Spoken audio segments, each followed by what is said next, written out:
Hello hello hello Flipkart నుండి groceries అయితే order చేశాను.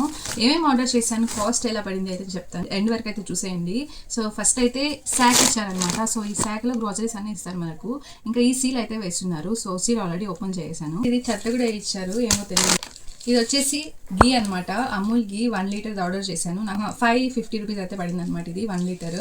సో బయట ఐ థింక్ 610 అనుకుంటాను. 60 రూపీస్ అలా డిస్కౌంట్ అయితే దొరికింది, బెస్ట్ ప్రైస్లో దొరికింది. కుర్కురేస్ పెద్దగా డిస్కౌంట్ ఉండదు.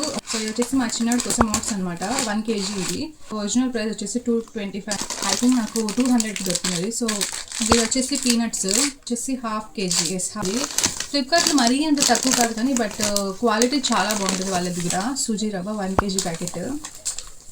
సో చాలా బాగుంది, మీన్స్ వీళ్ళ క్వాలిటీ ప్రోడక్ట్స్ చాలా బాగుంటాయి. చనాస్ అనమాట, బ్లాక్ చనా. ఇంక ఇది వచ్చేసి మూగ్ దాల్ అనమాట, స్ప్లిటెడ్. సో ఇవన్నమాట నేను ఆర్డర్ చేసింది. మీకు ఎలా అనిపించింది కామెంట్ చేయండి. నేను అలాగే ఒక సబ్స్క్రైబ్ అయితే చేసుకోండి. Bye bye.